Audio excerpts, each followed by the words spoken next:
જય શ્રી કૃષ્ણ જય. મોર્નિંગથી બ્લોગ ચાલુ નથી કર્યો તો સાંજના વાગ્યા છે 6 અને બ્લોગ ચાલુ કર્યો.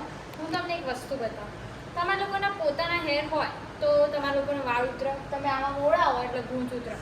નજીક લાવો કેમેરામેન, હું તમને બતાવું કે જુઓ આ જે વાળ છે ને, જે આ વાળ દેખાય, કદાચ તમને કેમેરામાં દેખાતા હોય તો આ જે વાળ કદાચ હવે દેખાય ટી શર્ટમાં, વીકમાં બી વાળ ઉતરે ખરી. વીકમાં પણ વાળ ઉતરે છે ખરી. તો તમે એને ઓળાવો ને તો આમાં વાળ ઉતરી જાય અને પછી એની વેલિડિટી બી ઓછી થાય ધીમે ધીમે. તમે જુઓ શું કરવું તો શું કરવું બોલો, તમે જ કોમેન્ટ કરો. જેની પાસે પૈસા હોય એ આવી રીતે હેરવીક ખરીદી શકે, અને જેની પાસે પૈસા જ ના હોય એ બિચારું માંડ માંડ પૈસા ભેગા કર્યા હોય અને વીક લાવ્યું હોય, એમાંય આવા વાળ ઉતરી જાય ઓળાવાથી. ઓળાવી તો પડે નહીં તો કેવી લાગે? ખરાબ લાગે. તો કરીએ શું? Please comment. અને આપણે આજે મસ્ત બ્લુ ટી શર્ટ અને બ્લુ કલરનું ટી શર્ટ અને બ્લુ જીન્સ પહેરીને જઈ રહ્યા છે ફેરથી ડૉક્ટર નિપુલ જેનિલના ઘરે. તો ચાલો અમારી સાથે. બાય. મજામાં? હા ભાઈ. અહીંયા છો બહાર કે કસ માણસ. સો અમે જોઈ રહ્યા છીએ મેચ. હા, જેમાં મને કંઈ જ ખબર નથી પડતી રહી. અને બધું જ યસ, બધા મને પરાણે આમ તો નિપુલ અંકલ નહીં બતાડતા, પણ આ માણસ છે ને, માણસ ક્યારનો આવીને પછી ખબર કોકના ઘરમાં ગેસ્ટ તરીકે તમે બોલાવો તો તમે શું કરો? આ માણસ છે ને કન્ટિન્યુ ચૂપચાપ બેસીને મેચ જોવે અને મને મેચ બતાડે જે મને નહીં આવડતી. શું શીખવાનું? મને નહીં આવડતું. વાવ, ટી શર્ટ મસ્ત લાગે નહીં? ટી શર્ટ મસ્ત લાગે.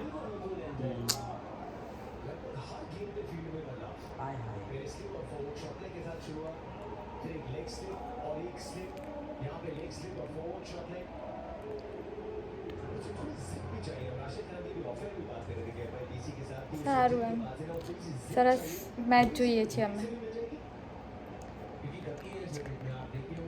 જેમાં એમને વધારે ઇન્ટરેસ્ટ છે અને જેનિલ મને મેચ શીખવાડી રહ્યો. રાઈટ જેનિલ? બેટિંગ હોય, બોલિંગ હોય, બેટિંગ હોય, પૂરું જેના વધારે થાય જીતી જાય.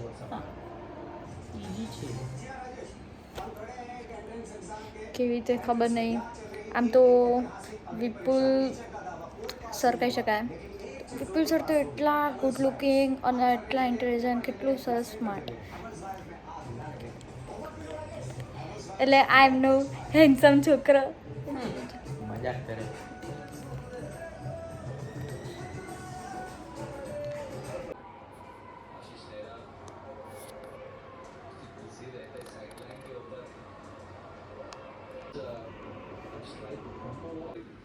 કશું કાઢવું નહીં કર્યું.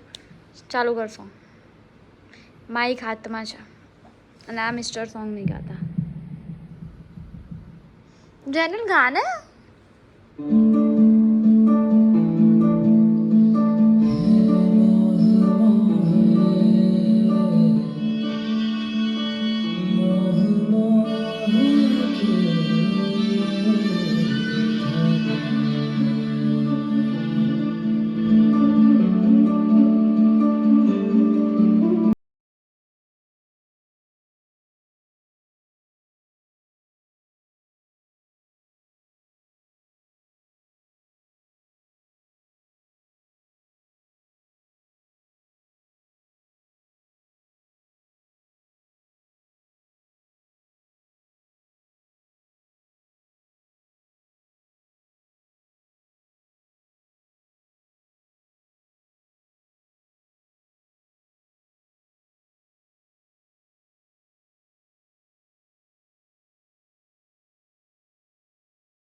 હલો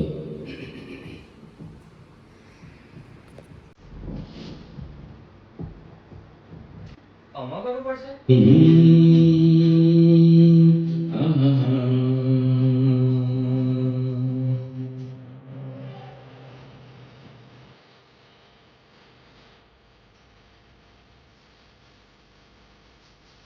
मेरे नैना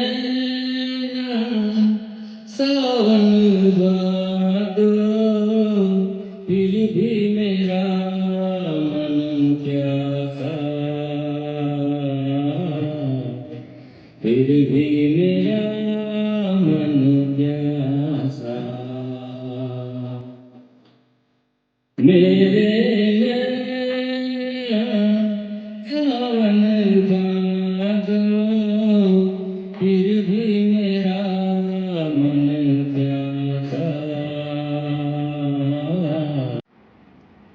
कभी कभी मेरे दिल में ख्याल आता है जैसे तुझको बनाया गया है मेरे लिए तू अब से पहले तिसारों में बस ફાઇનલી ગાઈઝ અમે લોકો ઘરે આવી ગઈ છીએ ઘરે જો હાય કહી દે અને મારું શું થયું મારા પેટમાં શું થયું ફૂલી ગયું